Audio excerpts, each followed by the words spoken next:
Hello everyone, स्वागत है आप सभी का हमारे यूट्यूब चैनल में। इस वीडियो में हम आज आप सभी को किसी दी गई संख्या का वर्गमूल ज्ञात करना तथा उससे संबंधित सवालों को हल करना सिखाएंगे। यहाँ पर देखिए, हमारा पहला सवाल है 7396। इसका वर्गमूल ज्ञात करना है।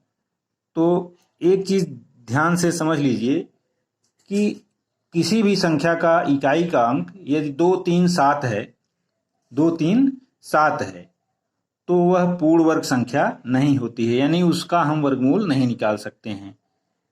यानी 237 ये अपने दिमाग में रखना है कि 237 अगर किसी संख्या का इकाई का अंक है तो वह पूर्ण वर्ग संख्या नहीं होगी।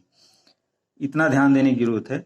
अब आइए हम सवाल पर आते हैं। तो किसी भी संख्या का वर्गमूल हम दो विधियों से ज्ञात करते हैं, भाग विधि और गुणनखंड विधि। तो आइए हम सबसे पहले भाग विधि से इसका वर्गमूल निकालते हैं। तो पहला तरीका हमारा है भाग विधि। तो भाग विधि से वर्गमूल निकालने के लिए हम सबसे पहले उस संख्या को लिखते हैं। इसके बाद सबसे दाहिनी तरफ से दो दो संख्याओं का एक पेयर बनाते हैं। यहाँ एक पेयर बन गया और यहाँ पर भी एक पेयर बन गया। अब हम सबसे बाईं तरफ जो जोड़ा दिया गया है इधर, उसमें ऐसी संख्या से भाग देते हैं कि उसका भागफल भी उतना ही हो जितने से भाग दिया जा रहा है। अब यहाँ 73 है, 73 में हम ऐसी संख्या से भाग देंगे कि उसका भागफल भी उतना हो, 73 से कम हो या इसके बराबर हो। तो यहाँ पर यदि हम संख्या 8 लेते हैं तो 8 ठाई 64 हमारा होगा। 8 बार भी जाएगा और 8 संख्या भी है, लेकिन अगर उससे ज़्यादा ले लेंगे तो वो इससे बढ़ जाएगा, 9 9 81 हो जाएगा। तो आइए हम संख्या 8 को ही लेते हैं, क्योंकि 8 अट्ठाई 64, यहाँ 8 हो जाएगा, यहाँ 64 लिख देंगे। अब क्या करेंगे, भाग अब इसमें से घटाएंगे, क्योंकि भाग देने पर घटाया जाता है। 3 में से 4 नहीं घटेगा तो 13 में से 4 घटाएंगे तो यहाँ 9 आएगा। अब यहाँ एक कम हो गया था तो 6 में से 6 घटाएंगे तो 0 हो गया। तो सबसे बाईं तरफ 0 है, इसको लिखना जरूरी नहीं है। अब यहाँ पर हम ध्यान देना है कि भाग विधि से वर्गमूल निकालने के लिए दोनों संख्याओं को जो जोड़े में है उनको एक साथ उतारते हैं। यहाँ पर हम 9 6 एक साथ उतारेंगे। अब यहाँ पर जो भागफल गया है उसको इसके नीचे उतार लेते हैं, इसको जोड़ते हैं। 8 8 16, थोड़ा सा इसको इधर स्पेस दे करके लिख देते हैं, क्योंकि अभी इसमें भाग देना है तो उस संख्या को यहाँ उतारना है। अब देखिए हमारा 99 हुआ। अब 99 में 16 से भाग देंगे तो 16 छक्का 96 हो जाएगा। अब यहाँ हम 6 लिखेंगे और उस 6 को यहाँ भी लिख देंगे, क्योंकि हमने बताया कि जितना भाग दिया जाता है भागफल भी उतना ही हो। तो अब हम इस 6 से इसमें गुणा करके इसके नीचे लिखेंगे। तो 6 छाक 36 और 6 त्रिक 18, 6 छाक 36 की 6 हासिल 3, 6 नवम 6 छाक 36, 36 3 39 हो जाएगा, हासिल 3 है, 6 एकम 6, 6 3 9 हो जाएगा। ये हमारा इतना आ गया। अब घटाने पर ये 0 0 आ गया। तो यही जो भागफल यहाँ आया है 86, 86 यही इस संख्या का वर्गमूल है, अर्थात करड़ी में 73,396 इसका मान 86 होगा। तो यही हमारा आंसर होगा। तो इस तरीके से हम भाग विधि से कोई भी संख्या दी गई है तो उसका वर्गमूल निकाल लेते हैं। अब आइए गुणनखंड विधि से निकालते हैं। यहाँ पर देखिए, गुणनखंड विधि से इस तरीके से निकालते हैं। इसको पहले संख्या लिखते हैं 7396। अब क्या करते हैं, इसका गुणनखंड करते हैं। गुणनखंड हम छोटी छोटी संख्या से लेकर के चलते हैं। यहाँ पर देखिए इकाई के स्थान पर 6 है, तो जब इकाई के स्थान पर 6 हो, 2 हो, 0 हो, 4 हो, 8 हो, तो वह संख्या 2 से विभाजित होगी, तो इसलिए यह 2 से विभाजित होगी। तो यहाँ पर हम इसको 2 से काटेंगे। तो 2 तिहाई 6, एक साथ होगा 13 होगा, 2 छक 12, 1 13 19, 2 9 18, 2 8 16। अब फिर देखिए इकाई के स्थान पर 8 है तो ये 2 से कटेगी, यहाँ 2 से काटेंगे। 2 एकम 2, 1 3, 2 8 16, 2 चौक 8, 2 9 18। अब ये आ गया 1849। अब यह 2 से नहीं कटेगा। अब यहाँ 3 से विभाजता का नियम हम जानते हैं, अंकों का योग ये 3 से कटता है तो 3 से कटेगा। 9 4 13, 13 8 21, 1 22, तो 22 3 से नहीं कटेगा, क्योंकि 3 7 21 होता है। 4 से भी नहीं कटेगा, 4 से विभाजता का नियम है इकाई दहाई से बनी संख्या 4 से कटती है तो वह 4 से कटेगा। 5 से भी नहीं कटेगा क्योंकि 5 से विभाज्यता का नियम है, इकाई के स्थान पर 0 हो 5 हो तब वह 5 से कटेगा।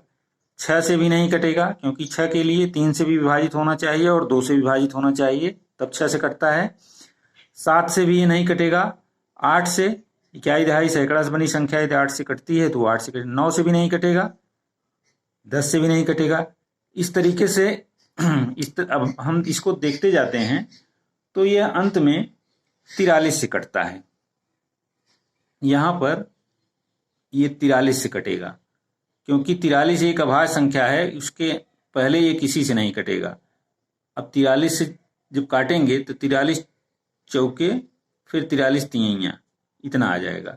फिर इसको 43 से काटेंगे, फिर 43 से कम 43 आ गया। अब इस तरीके से ये हमारा इसका अभाज्य गुणनखंड हो गया 7 3 9 6। इसका गुणनखंड हो गया 2 गुणे 2 गुणे 43 गुणे 43। तो अब हम वर्गमूल लेने के लिए दो जोड़े में से एक जोड़े को हम बाहर कर लेते हैं, अर्थात करड़ी में 73 7396, इसका मान हो गया 2 गुणे 43 बराबर 86। तो यही हमारा इसमें भी आंसर हुआ। तो इस तरीके से हम कोई भी संख्या दी गई हो तो उसका हम वर्गमूल आसानी से निकाल सकते हैं। यहाँ ध्यान देने की बात है कि हमने देखा कि गुणनखंड से वर्गमूल निकालना थोड़ा कठिन पड़ जाता है, इसलिए हम भाग विधि से आसानी से निकालते हैं, क्योंकि संख्या है खोजना पड़ता है कि इसको किससे विभाजित करें। तो इसमें जैसे 43 संख्या आ गई थी तो थोड़ा ढूंढने में कठिनाई हुई थी, इसलिए हम भाग विधि से ही अक्सर जो बड़े सवाल होते हैं वर्गमूल उनका निकाल लेते हैं। आइए एक और सवाल देखते हैं। कभी कभी ऐसा भी सवाल पूछा जाता है कि संख्या दे दी जाती है, कहा जाता है कि इसमें किस छोटी छोटी संख्या से भाग दें या किस छोटी छोटी संख्या से गुणा करें कि यह पूर्ण वर्ग हो जाए, या इसमें ऐसा भी पूछा जाता है कि इसमें किस छोटी छोटी संख्या को जोड़ दें कि पूर्ण वर्ग हो जाए या घटा दें कि पूर्ण वर्ग हो जाए। आइए हम ऐसे सवालों को हल करना सिखाते हैं। यहाँ पर देखिए कह रहा है 294 में किस छोटी छोटी संख्या से गुणा करें कि यह पूर्ण वर्ग हो जाए। तो हम 294 का वर्गमूल निकालेंगे इस तरीके से। यहाँ देखिए 294 इसका गुणनखंड करेंगे, तो गुणनखंड करेंगे। यहाँ पर देखिए 4 है तो इसको 2 से काटेंगे, 2 एक कम 2 हो जाएगा, 2 चौक 8 1 9, 2 सते 14, 2 सते 14। अब देखिए यहाँ पर 4 1 5 7 12, अंकों का योग 12 है, इसलिए यह 3 से कटेगी, 2 से नहीं कटेगी। 3 से काटेंगे हम, 3 चौक 12, 2 14 27 हुआ, 3 9 27। अब यहाँ 49 आ गया, 49 7 से कटेगा, 7 से काट देंगे क्योंकि 49 का वर्गमूल 7 होता है, 7 सते 49। यहाँ ये 1 आ गया। अब यह हमारी संख्या आ गई 294, ये 2 गुणे 3 गुणे 7 गुणे 7। अब यहाँ देख रहे हैं यदि हम इसमें 3 गुणे 2 यानी 1 और 2, 2 गुणे 2 गुणे 3 गुणे 3, यानी इससे अगर हम गुणा कर दें तो यह हमारी संख्या पूर्ण वर्ग बन जाएगी। यहाँ पर जिसका पेयर नहीं होता है उसी से इसमें गुणा कर देते हैं तो संख्या हमारी पूर्ण वर्ग हो जाती है, गुणे 7 गुणे 7। तो अर्थात यही हमारा आंसर होगा, जिसका पेयर नहीं होता है। तो ये 3 गुणे 2 अर्थात 6, 6 से अगर गुणा किया जाए तो आंसर हमारा आएगा 2 गुणे 3 बराबर 6। तो 6 से अगर इसमें गुणा किया जाएगा तो ये संख्या पूर्ण वर्ग हो जाएगी। तो आशा करता हूं कि इस तरीके से आप ऐसे सवालों का गुणनखंड कर लेंगे। गुणनखंड करने के बाद जिसका पेयर ना बने उसी से हम गुणा कर देंगे तो सवाल हमारा हल हो जाएगा, वही हमारा आंसर होगा। अब आइए ऐसे सवाल को देखते हैं जिसमें कहा जाएगा कि किस छोटी छोटी संख्या से भाग करें कि संख्या पूर्ण वर्ग बन जाए। ये रहा हमारा अगला सवाल। 2205 को किस छोटी छोटी संख्या से भाग करें कि प्राप्त भागफल एक पूर्ण वर्ग हो। तो यहाँ पर भी इसको भी हम अभाज्य गुणनखंड करेंगे। यहाँ पर 2205 यहाँ, अब यहाँ पर इसको हम देखिए इकाई के स्थान पर 5 है तो ये 2 से नहीं कटेगा, 5 2 7 2 9, अंकों का योग 9 है इसलिए इसको हम 3 से काटेंगे, 3 सते 21, 1 22, 3 तिहाई 9, 3 पचे 15। अब यहाँ पर 735 है, इसके अंकों का योग देखते हैं। 7 3 10 5 15, तो ये 3 से कटेगा। 3 दूनी 6, 3 चौक 12, 3 पचे 15। अब फिर देख रहे हैं 5 4 9 2 11, अंकों का योग 11 आ रहा है, इसलिए ये 3 से नहीं कटेगा। इकाई के स्थान पर 5 है, तो इसको हम 5 से काटेंगे। 5 चौक 20, 4 24, 5 चौक 20, 4 24, 5 9 45। अब यहाँ 49 आ गया, तो ये हमारा 7 से कटेगा। 7 7 49, 7 1 के 7। इसको तब तक काटते हैं जब तक यहाँ 1 नहीं आ जाता। तो अब ये हमारी संख्या आ गई 2205। इसका गुणनखंड हो गया 3 गुणे 3 गुणे 5 गुणे 7 गुणे 7। अब चूंकि ये सवाल में कह रहा है कि किस छोटी से छोटी संख्या से भाग दें कि यह पूर्ण वर्ग हो जाए, तो यहाँ पर देख रहे हैं 5 का जोड़ा नहीं है। अगर ये 5 समाप्त हो जाएगा तो ये संख्या पूर्ण वर्ग हो जाएगी। तो यहाँ पर जिसका जोड़ा नहीं रहता है वही हमारा आंसर आ जाएगा, अर्थात